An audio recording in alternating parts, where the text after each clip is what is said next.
teman kita, kembali lagi bersama saya Badrus Salam di podcast Mahasiswa Part-Time. Nah, kali ini kita akan membahas mengenai narkoba dan akan membahasnya lebih dalam. Nah, menuju generasi emas 2045, tentunya Indonesia membutuhkan generasi sumber daya manusia yang berkualitas. Oleh karena itu, narkoba adalah ancaman serius bagi bangsa Indonesia. Oleh karena itu, kita akan membahasnya lebih dalam di kesempatan kali ini. Baik, kali ini saya tidak sendiri. Kali ini saya akan ditemani oleh Kepala BNN Kota Mojokerto, Bapak Agus Sutanto. Oke. Selamat datang, Bapak. Terima kasih, selamat datang, selamat sore. Iya. Kali ini kita berada di podcast Mahasiswa Part-Time, Pak. Kita akan membahas mengenai narkoba dan lain sebagainya. Sebelumnya, teman-teman dari podcast belum mengenal nih siapa Kepala BNN Kota Mojokerto. Silahkan diperkenalkan, Pak. Baik, terima kasih Mas Badrus Salam selaku host dalam podcast di sore hari ini, di mana di Universitas Maijen Sungkono, Kota Mojokerto. Saya Agus Tanto selaku Kepala BNN Kota Mojokerto.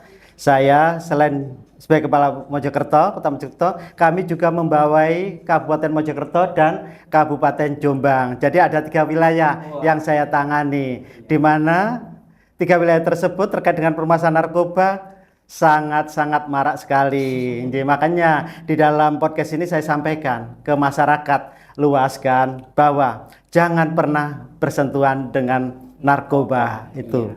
Oke.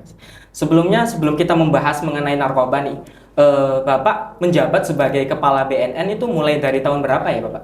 Baik, saya sebelumnya Kepala BNN Kota Tarakan, yaitu notabene perbatasan dengan negara tetangga Malaysia, salah satu negara tetangga pemasok narkotika golongan 1 jenis sabu ke NKRI. Nah, per 1 Agustus tahun 2023, saya ditunjuk oleh pimpinan untuk mengemban tugas yang baru, yaitu sebagai Kepala BNN Kota Mojokerto, dengan zonasi itu tadi, Kabupaten Mojokerto dan Kabupaten Jombang. Yang mudah-mudahan dalam saya mengemban tugas di Kota Mojokerto dan 2 wilayah tersebut, kami bisa mengendalikan peredaran narkoba, khususnya di Kota Mojokerto dan 2 istilahnya kota yang lain tersebut. Oke. Luar biasa sekali, Bapak. Semoga jalannya dipermudahkan oleh Allah SWT. Amin. Yeah. Terus mulai menjabat sebagai Kepala BNN itu mulai tahun berapa ya, Pak? Saya sebelum di sini kan ditarakan itu dari tahun 2021. Saya memang lama berdinas di pusat. 15 tahun 7 bulanan itu tadi. Setelah pimpinan saya harus ke wilayah, akhirnya saya mengemban wilayah itu tadi. Nah, sekarang untuk di wilayah Mojokerto, memang kotanya kecil. Kota Mojokerto itu kota terkecil nomor 4 di Indonesia. Wah. Nah, memang selama ini dalam kami melakukan ungkap kasus itu tidak sebesar waktu kami ditarakan di wilayah perbatasan. Tetapi di sini masih masif dalam jumlah kecil, yaitu paket hemat. Tentunya kami tidak sendiri dalam melakukan ungkap kasus tersebut. Kami koordinasi dengan seluruh stakeholder yang ada di Kota Mojokerto, di Kabupaten Mojokerto dan Kabupaten Jombang. Bagaimana kita mengantisipasi permasalahan narkoba jangan sampai marak terjadi di 3 wilayah tersebut. Ya, luar biasa sekali. Jadi agak lama ya, Pak ya. Di tahun 2021 ya, luar biasa sekali. Oke. Sebelumnya mungkin teman-teman belum tahu nih, tugas dan wewenang BNN itu apa saja sih, Pak? Tugas dan wewenang BNN 1, bagaimana kita mengkoordinasikan ke seluruh stakeholder yang ada terkait dengan penyalahgunaan narkoba. Itu tadi. Kami juga melakukan upaya pemberantasan. Bagaimana kita memutus jaringan narkoba itu, baik jaringannya, baik bandarnya maupun sindikatnya, itu tadi. Upaya pemberantasan. Kami juga melakukan upaya komunikasi, informasi, edukasi. Bagaimana kita menyampaikan ke masyarakat luas, terutama di lingkungan pendidikan. Salah satunya di podcast yang Unimas ini kan. Nah, jadi masyarakat biar tahu, terutama istilahnya teman-teman mahasiswa maupun pelajar itu tadi, jangan pernah bersentuhan dengan namanya narkoba. Narkoba hanya legal digunakan Indonesia untuk 2 kepentingan yang legal loh ya, untuk kepentingan medis dan kepentingan pengembangan dunia ilmu pengetahuan melalui riset-riset itu tadi. Nah, selain kami memberikan informasi ke masyarakat luas supaya paham, jangan pernah bersentuhan dengan narkoba, dan kami juga melakukan upaya rehabilitasi bagi seseorang yang sudah terlanjur menggunakan narkoba, istilahnya dalam istilah kami itu residen kan, perlu kita tangani untuk dilakukan proses pemulihan. Di mana tempatnya? Pasti di tempat-tempat rehabilitasi. Nah, barang siapa, manakala ada salah satu anggota keluarga, teman, sanak famili yang sudah terpapar narkoba, jangan dibiarkan, jangan diabaikan, jangan didiamkan. Kami selain memutus mata rantai, kita menyebarkan informasi, kita juga berhak dikasih kewenangan oleh undang-undang untuk memulihkan bagi seseorang yang sudah terpapar oleh namanya narkoba. Terus satu sisi lagi, manakala ada kawasan yang rawan, yang rentan terhadap permasalahan narkoba, kami mempunyai program juga pemberdayaan masyarakat. Jadi kami bagaimana memberdayakan masyarakat sekitar itu tadi yang selama ini jual beli narkoba untuk kehidupan sehari-harinya, kita berikan keterampilan supaya mereka mempunyai keterampilan dan mereka supaya tidak jual beli narkoba lagi, dia mempunyai produktivitas yang mampu untuk menghasilkan uang melalui pemberdayaan masyarakat itu tadi. Luar biasa sekali, tugasnya sangat mulia ya Bapak ya, mulai dari pemberantasan sampai ke pemberdayaan masyarakat juga. Iya. Ya, BNN ini sebagai garda terdepan untuk menanggulangi dan menghancurkan narkoba sampai ke inti-intinya. Luar biasa sekali. Terus untuk selanjutnya kita akan membahas tentang narkoba nih Pak. Iya. Ada namanya narkoba, narkotika, dan psikotropika. Nah, ketiga-tiganya ini perbedaannya itu apa saja sih? Kalau narkoba itu narkotika, psikotropika, dan bahan adiktif lainnya. Nah, itu tadi sudah saya sampaikan di atas tuh. Narkoba, psikotropika itu istilahnya hanya legal untuk kepentingan medis dan pengetahuan. Tetapi saat ini yang banyak beredar itu penyalahgunaannya. Nah, kami dari BNN sudah kerjasama dengan Kemenkes, dengan Badan POM. Kan istilahnya narkotika kan banyak berasal dari ya kimiawi kan ya. Ada berapa importir itu prekursor. Itu bahan untuk narkotika, prekursor itu di dalam dokumennya jelas. Kan pasti dari luar itu untuk itu tadi medis sama kepentingan. Tetapi pelaksanaan di lapangan banyak disalahgunakan untuk pembuatan narkoba itu sendiri. Akhirnya sudah banyak sekali importir prekursor yang sudah dibekukan izinnya, ditarik, tidak boleh istilahnya beroperasi lagi karena disalahgunakan. Itu tadi yang makanya banyak sekali jenis narkotika yang beredar di tengah masyarakat. Yang saat ini yang tengah marak sekali ada 3 jenis. Iya, Pak. Yang di wilayah kota Mojokerto Raya maupun di wilayah Jawa Timur, yaitu narkotika jenis sabu, ekstasi, dan ganja. Tapi yang paling itu banyak itu sabu. Ya, jadi kami informasikan ke masyarakat luas, jangan pernah bersentuhan dengan namanya 3 itu tadi. Kan di sini kan banyak sekali ibaratnya yang selama ini kami lakukan upaya-upaya ungkap kasus itu 3 itu. Belum lama juga kami lakukan upaya ungkap kasus, ya banyak kami temukan sabu, istilahnya barang bukti yang kami amankan. Kira-kira dampaknya sabu itu untuk badan itu bagaimana ya Pak? Tidak ada manfaat pun untuk kondisi kesehatan kita dalam penyalahgunaan narkoba. Mudaratnya yang banyak, pasti akan merusak neurotransmitter secara pusat otak. Jadi seseorang yang menggunakan narkoba itu tidak bisa berpikir secara logis lagi, berpikir secara positif, karena dipengaruhi oleh narkoba itu tadi, merusak secara pusat otak kan, merusak semua organ-organ tubuh itu tadi. Iya. Jadi bisa membuat gila ya mungkin. Nah, gila. Makanya aparat penegak hukum terutama Pak Polisi manakala menangkap istilahnya ya tindak kejahatan kriminal tuh, yang pasti pertama dilakukan apa? Dilakukan tes urin. Dia dipengaruhi oleh narkoba enggak? Kan istilahnya untuk mendeteksi seorang menggunakan narkoba itu paling mudah, paling cepat tuh pakai tes urin itu tadi. Ada berapa media untuk mendeteksi seorang menggunakan narkoba? Lewat tes urin, lewat keringat, lewat rambut, lewat air liur maupun lewat darah. Tapi yang di luar urin itu kebanyakan untuk pro justisia, untuk penegakan hukum itu tadi. Tapi kalau untuk deteksi dini biasanya pakai urin karena alatnya lebih murah, lebih cepat untuk pendeteksiannya. Yeah. Terus untuk golongan-golongannya itu kan ada 3 golongan ya, Pak? Itu bagaimana Pak golongan-golongan? Golongan 1, golongan 2 itu dampaknya bagaimana bagi tubuh? Itu tadi saya jelas semua. Ketiga golongan tersebut memang yang paling berat itu golongan 1 kan, golongan 2, golongan 3. Tetapi boleh seseorang menggunakan narkoba manakala dalam proses penyembuhan dan itu di bawah penanganan dari dokter. Manakala seseorang untuk penyembuhan mendapat narkoba itu harus melalui resep dokter itu tadi. Dan ancamannya sudah jelas semua, ada pasal-pasal yang menjeratnya dari 3 golongan tersebut itu tuh, manakala seseorang menyalahgunakan narkoba. Makanya sekali menggunakan narkoba itu akan menjadi malapetaka seumur hidup. Seseorang kalau sudah sekali menggunakan narkoba, pasti dia akan menggunakan narkoba dengan jenis yang lain dan dosisnya pasti meningkat. Tidak pernah orang begitu sekali menggunakan narkoba, stop berhenti. Enggak. Karena apa? Sifat narkoba itu adiksi, membuat kecanduan itu tadi.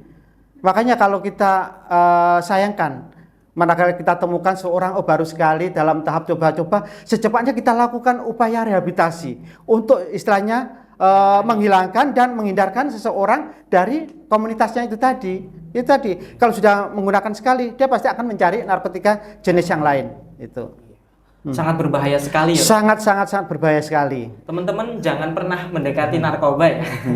Nah, ini terutama kami sampaikan ke teman-teman mahasiswa pelajar itu. Pernah waktu tahun 2007 kami dari BNN kerjasama dengan Kementerian Pendidikan dan Kebudayaan. Karena apa? Prevalensi penyalahgunaan narkoba pada tahun 2007 itu banyak di kalangan pelajar mahasiswa. Wah. Akhirnya BNN punya program anti-drug campaign Goes to School and Campus.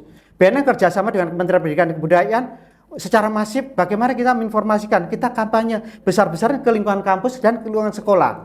Manakala ada indikasi mahasiswa maupun pelajar yang disinyalir memakai narkoba, secepatnya kita tangani. Dan kami sampaikan juga, jangan pernah takut manakala ingin melaporkan terkait dengan kasus narkoba. Ini narkoba istilah extraordinary crime kan, kejahatan yang luar biasa, perlu kita tangani secara luar biasa juga. Tentunya kami minta istilahnya peran serta masyarakat luas untuk bersama-sama. Kami dalam melakukan upaya ungkap kasus banyak berasal laporan dari masyarakat. Kami anggota di BNN Kota Mojokerto cuma 27 orang, kami membawai 3 wilayah. Bagaimana kami akan bisa memantau 3 wilayah tersebut? Akhirnya di sini kami minta dari lingkungan pendidikan, baik dari kampus, dari sekolah, manakala ada indikasi mencurigakan, laporkan ke kami. Kami minta ke pihak pemerintah, stakeholder terkait, ayo sama-sama kita tangani narkoba secara bersama-sama. Karena ini kejahatan narkoba itu kejahatan yang luar biasa. Kami juga ke perusahaan-perusahaan, ke swasta, ayo kita lakukan deteksi dini ke dalam ke lingkungan perusahaan. Kami juga terjun ke masyarakat, ke RT RW untuk memberikan informasi. Karena apa? Banyak sekali masyarakat yang takut. Manakala Pak, ada warga kami yang dicurigai mengarah ke dalam penyalahgunaan narkoba. Kami takut manakala nanti kami laporkan seseorang tersebut ditangkap oleh aparat, kami nanti takut diintimidasi oleh bandar maupun sindikat. Nggak apa-apa, kami ada di belakang. Itu tadi. Karena apa? Kami tidak mungkin sendiri di sini, perlu adanya kontribusi dari seluruh masyarakat. Oke. Jadi kita perlu bekerja sama. Harus itu. Ya, untuk menanggulangi masalah narkoba. Karena masalah narkoba ini sangat destruktif sekali. Iya. Para remaja biasanya menggunakannya untuk kenikmatan sesaat, tapi menghancurkan masa depannya. Nah, saya ingin bertanya lagi nih. Akhir-akhir ini kan kita itu dibumingkan dengan konten-konten media sosial, yang dimana walaupun itu untuk konten-konten lucu-lucuan ya, tapi di dalamnya itu ada pengkonsumsian bahan-bahan tanaman-tanaman yang membuat halusinogen seperti jamur sakti itu terus sama kecubung. Nah, itu menurut kratum. Pak Agus bagaimana? Ya, baik. Memang itu tadi yang disampaikan oleh Mas Badrus benar. Kayak kecubung salah satu jenis tanaman yang manakala dikonsumsi sembarangan bisa menimbulkan efek ketergantungan. Itu tadi, dan memberikan halusinasi, dan seseorang lama-kelamaan manakala mengonsumsi kecubung akan dampaknya seperti dengan narkotika itu tadi. Terus istilahnya kotoran sapi, kan biasa orang sering dikatakan kayak teletong itu tadi. Pernah ini saya temukan di Mataram, Nusa Tenggara Barat, NTB, itu sama dampaknya itu. Terus sekarang ada tanaman kratum yang banyak tumbuh di Kalimantan Barat. Apa itu Pak tanamannya? Kratum itu semacam bisa untuk bahan kosmetik. Itu memang nilai ekonomisnya tinggi. Di ekspor ke India yang banyak ke sana, dan ke Cina banyak India. Nah, itu dampaknya manakala dikonsumsi yang istilahnya sembarangan akan menimbulkan dampak seperti kayak ganja juga kayak itu tadi. Makanya saya sarankan di sini jangan pernah mengkonsumsi yang bukan selayaknya untuk kita konsumsi, apalagi itu mengarah ke dalam kecanduan itu tadi. Dampaknya sangat merusak neurotransmitter secara pusat otak kita. Dan seseorang manakala mengkonsumsi itu tidak mempunyai logika berpikir secara logis dan secara positif. Pasti yaitu tadi akan menimbulkan halusinasi dan tindakan kriminal pasti akan mengikuti ke dalam kesehariannya itu tadi. Apakah tanaman-tanaman tersebut termasuk golongan narkoba? Nah, sampai detik ini belum, karena sudah kami kaji dari BNN dengan Kemenkes itu untuk melakukan pengkajian.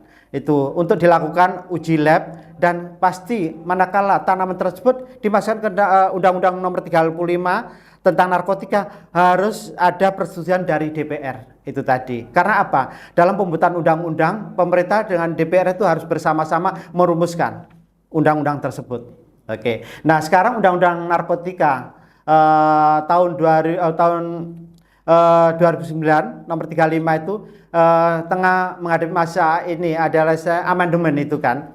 Manakala ada zat-zat yang mau dimasukkan ke dalam undang-undang itu tadi, tapi masih belum selesai ini itu. Masih dikaji ulang. Dikaji, ya, iya. Karena dampaknya ini juga sangat sama. berbahaya sekali. Katanya itu bisa sampai teler 3 hari, Pak. Terus saya juga membaca di artikel, Pak. Iya. Jadi ada data 2,2 juta remaja di Indonesia menjadi penyalahguna narkoba dan angka ini terus mengalami kenaikan setiap tahunnya. Nah, menurut pendapat Bapak ini bagaimana? Nah, ini memang menjadi tanggung jawab kita semua kan sebagai warga negara bagaimana menyelamatkan generasi muda. Apalagi memasuki tahun 2030 Indonesia memasuki namanya era bonus demografi, di mana sekitar 72% penduduk Indonesia yang notabene sekarang lebih kurang 278 juta jiwa, nanti pada tahun 2030 sudah mayoritas jumlah penduduk kita berada dalam usia produktif. Bagaimana generasi muda bisa mengisi pembangunan tersebut, dan manakala sekarang tengah dilanda itu tadi kan narkoba, bagaimana dia bisa berpikiran secara kritis. Dia bisa mengemban tugas untuk menjadi estafet pembangunan negara manakala dia terkontaminasi oleh narkoba.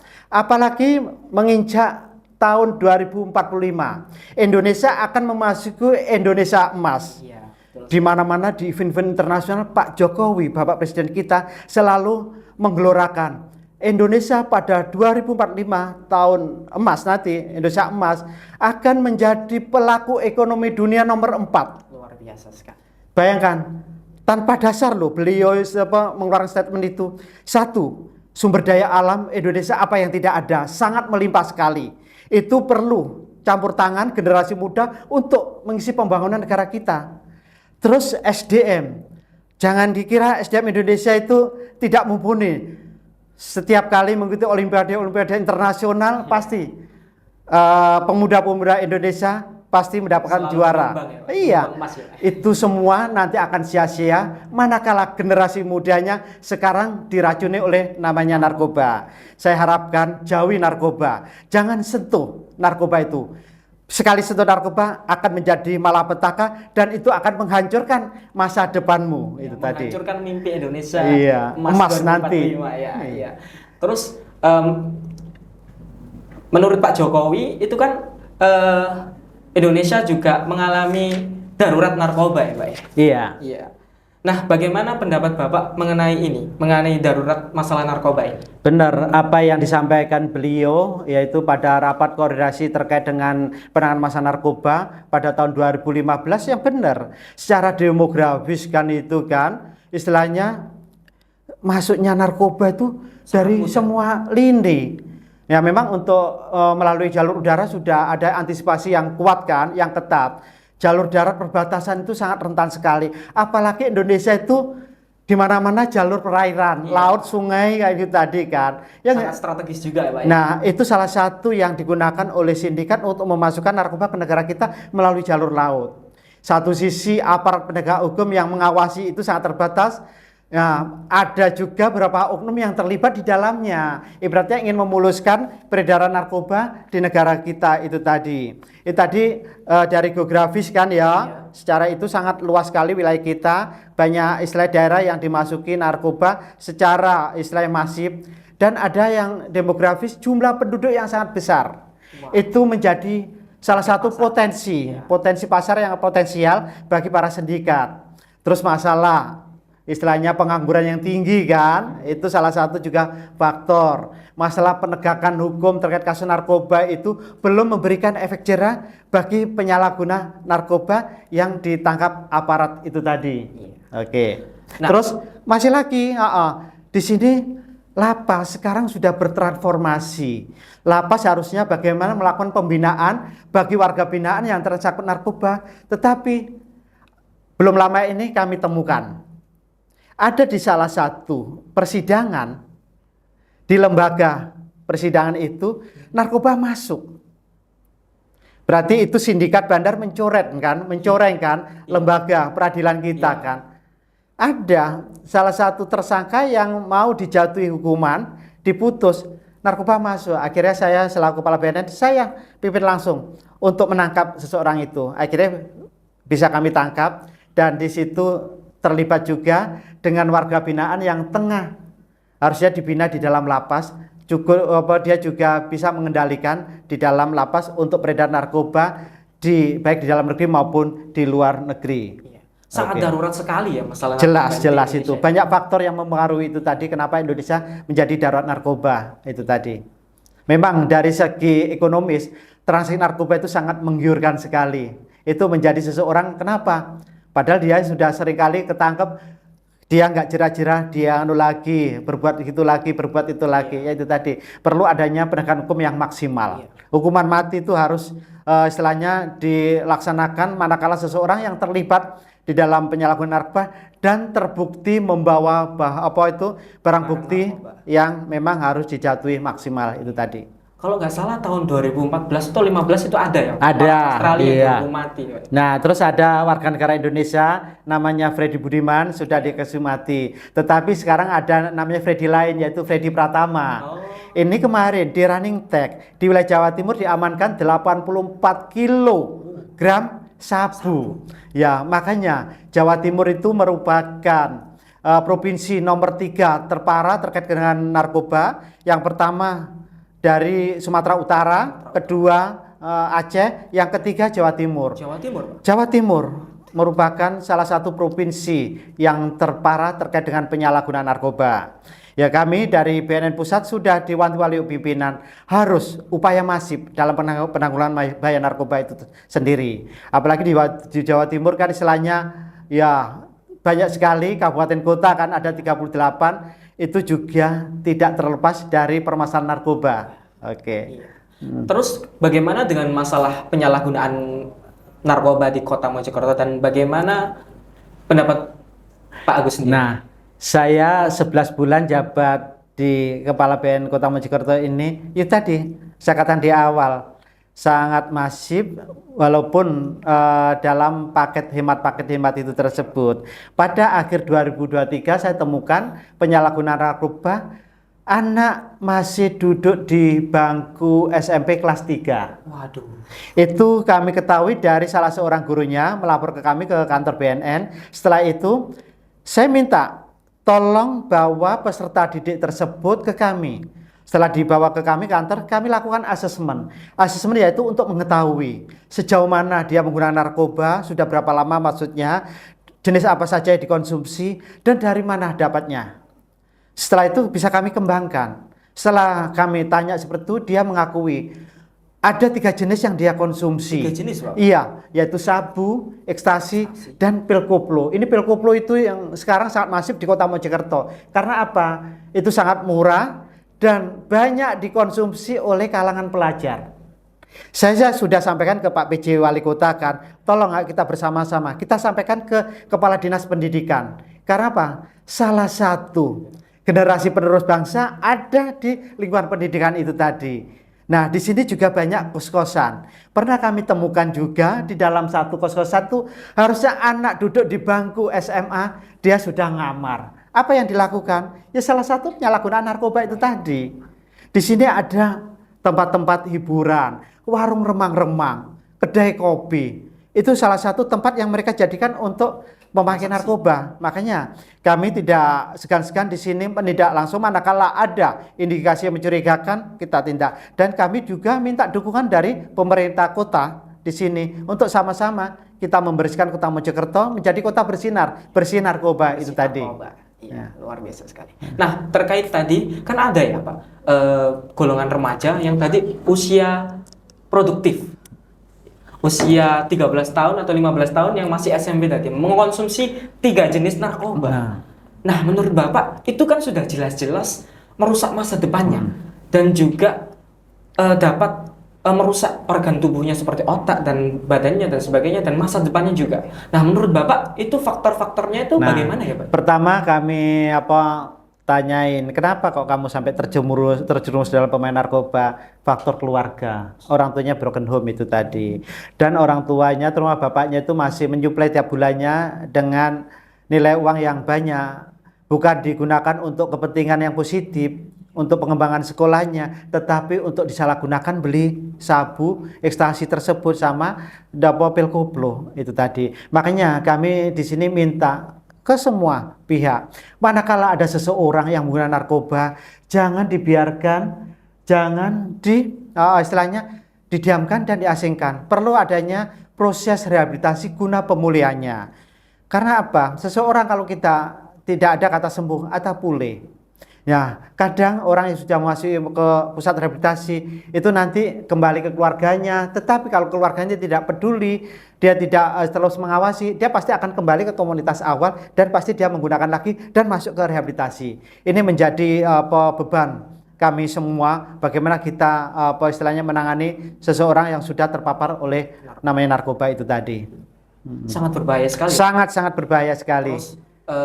Terus kalau misalkan di lingkungan kita, di masyarakat kita, tetangga kita, rekan kita, ataupun orang yang kita kenal itu menyalahgunakan narkoba, bagaimana kita itu melihat ciri-cirinya, Bapak? Ya, sudah jelas seseorang dalam penggunaan narkoba pasti dari kondisi fisik ya. Dia sudah kelihatan matanya sayu, dia ibaratnya rambutnya acak-acakan, dia tidak segar lagi karena apa? Orang menggunakan narkoba itu kan males mandi kan. Dia sudah mengabaikan istilahnya waktu istirahatnya, dia pasti kurang tidur juga. Pasti dari kondisi fisik kelihatan.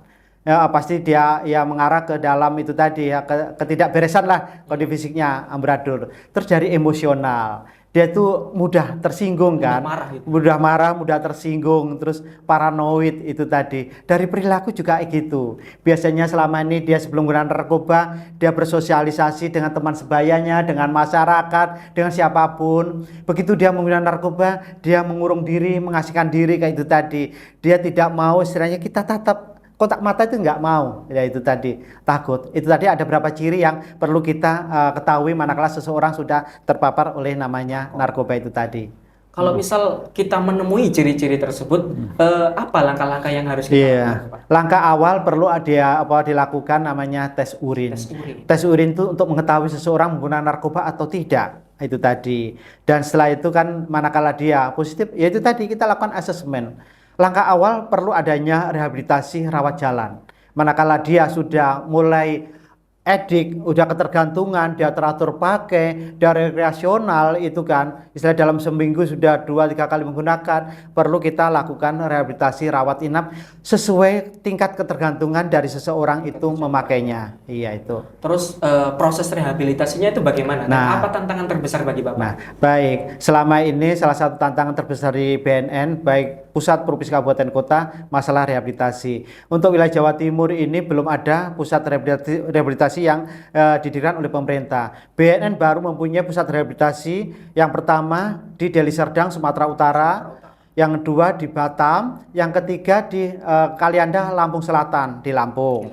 Yang keempat pusat rehabilitasi di Lido, di Bogor itu, untuk membangun pusat rehabilitasi gunanya untuk memulihkan warganya sendiri. Kami memang keterbatasan anggaran untuk pembuatan pusat rehabilitasi karena anggaran APBN tidak cukup itu. Akhirnya BNN meminta kepedulian dari Pemprov, Pemkab sama Pemkot untuk membangun pusat rehabilitasi untuk kepentingan pemulihan warganya sendiri itu tadi. Proses rehabilitasinya itu Nah, bagaimana? proses rehabilitasi pertama seseorang sebelum masuk ke rehabilitasi perlu diadakan asesmen. Setelah asesmen dilakukan detoksifikasi. Detoksifikasi yaitu mengeluarkan racun-racun narkoba yang ada dalam tubuhnya. Setelah itu perlu langsung masuk ke penanganan rehabilitasi, ada rehabilitasi medis sama rehabilitasi sosial. Di situ juga bagi seseorang residen tersebut perlu kita berikan pelatihan, keterampilan itu tadi, biar aktivitasnya padat. Selain kita kasih istilahnya bimbingan rohani, kita juga ada kesehatan jasmani, untuk olahraga, dan diberikan keterampilan sesuai dengan bidang tugasnya. Nah, mana di rehabilitasi ada 3 bulan, 6 bulan sama 1 tahun. Nah, setelah di dalam rehabilitasi ini dirasa dia sudah tidak ketergantungan lagi, dia mempunyai bekal keterampilan, kami BNN itu kerjasama dengan Kementerian Pertanian, Kementerian Tenaga Kerja untuk dimasukkan ke BLA, BLK, Balai Latihan Kerja. Diharapkan apa? Setelah seseorang telah menjalin pasca rehabilitasi, dia mempunyai keterampilan yang nantinya bisa kerja seperti masyarakat biasa yang sehat pada umumnya itu. Dengan maksud apa? Dia mempunyai hasil dan bisa menghidupi dirinya sendiri dan tidak terjerumus ke dalam komunitas lamanya, yaitu pemakaian narkoba itu tadi. Tapi itu tadi upaya kita, tetapi banyak sekali yang mereka relap lagi, kembali lagi ke pusat rehabilitasi. Ini menjadi tanggung jawab kita bersama, perlu adanya kerjasama dengan pihak keluarga yang salah satu anggota keluarga yang kena, harus adanya pendampingan dan pengawasan itu tadi. Jadi seorang yang telah direhab itu harus punya kemauan, skill sendiri. Yang pertama itu kemauan dari sendirinya untuk bisa keluar dalam jeratan narkoba itu tadi. Kita dari BNN hanya memfasilitasi untuk itu tadi, dia supaya keluar dari jeratan narkoba tadi. Iya. Terus apakah peraturan tentang narkoba di Indonesia itu bagaimana, Bapak? Memang ini terkait dengan produk hukum, terkait kasus narkoba itu sudah maksimal. Upaya-upaya hukum sudah maksimal. Pasal-pasal yang disangkakan bagi seseorang yang terlibat dalam penyalahgunaan itu sudah maksimal. Tetapi implementasinya itu yang kadang-kadang belum memberikan rasa jerah kepada penyalahguna narkoba. Ini perlu adanya komitmen kita bersama.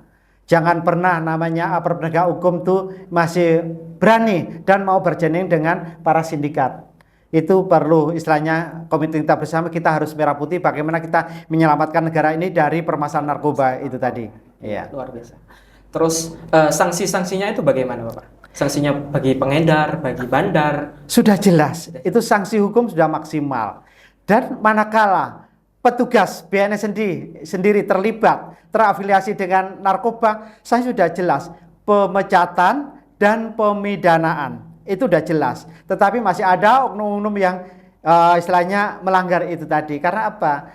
Ya, orang yang berkaitan dengan narkoba nilai ekonomi sangat menggiurkan sekali. Kalau seseorang istilahnya tidak kuat iman, istilahnya diiming-iming uang dari transaksi narkoba, pasti dia akan tergelincir dia. Ya perlu istilahnya komitmen, kita harus merah putih jiwa kita itu. Jadi harus dibersihkan dari semua yang bersangkut paut dengan narkoba, Bapak. Terus masalah di Kota Mojokerto kan juga sangat darurat ya, Pak. Darurat narkoba juga ya, Pak. Nah, program-program apa sih yang Bapak tawarkan untuk ini? Salah satu program kami dari BNN Kota Mojokerto, yaitu pembentukan Kelurahan Bersinar. Nah, insya Allah nanti pada hari Jumat akan dilaunching oleh Bapak PJ Wali Kota terhadap 2 kelurahan yang kami bentuk, yaitu Kelurahan Meri sama Kelurahan Wates. Gunanya untuk apa? Untuk membentengi warga Kelurahan Meri sama Wates, untuk dia bisa membentengi manakala ada permasalahan narkoba di lingkungannya.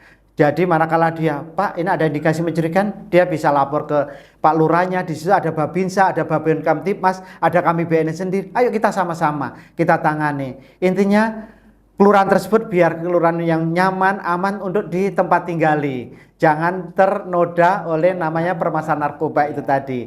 Ini semua tentu adanya campur tangan dari pemerintah setempat. Kami tidak bisa dengan warga kelurahan itu sendiri yang untuk menangani permasalahan narkoba. Perlu adanya campur tangan dari stakeholder dari pemerintah setempat. Jadi perlu diadakan kampung-kampung bersinar. Betul, Mengingat itu. narkoba ini juga dampaknya bagi Dampak masyarakat ini sangat luas sekali. luas sekali. Salah satunya juga sangat mengganggu di lingkungannya, seperti menjadi beban. Beban Ya, ya. kan mereka juga sudah emosional juga, terus juga kadang juga kalau sudah memakai kan halusinasi gitu. Nah, itu tadi ya.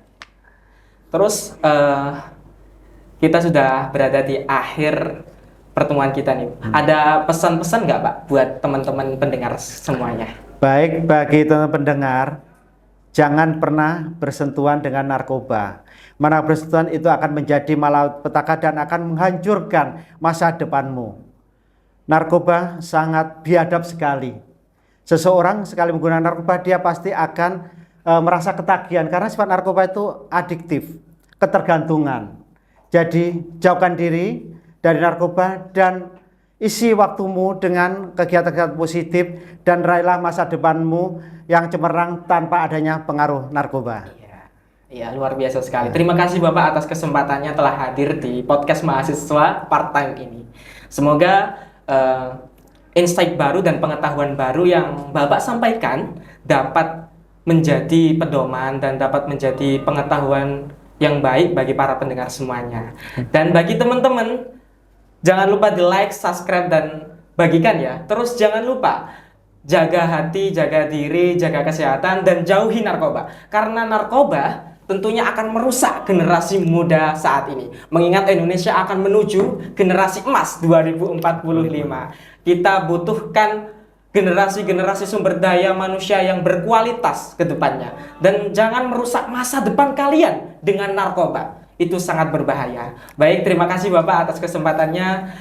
Teman-teman jangan lupa di like, subscribe, dan dibagikan ya. Wassalamualaikum warahmatullahi wabarakatuh. Waalaikumsalam warahmatullahi wabarakatuh. Terima kasih Mas Badrus. Terima kasih.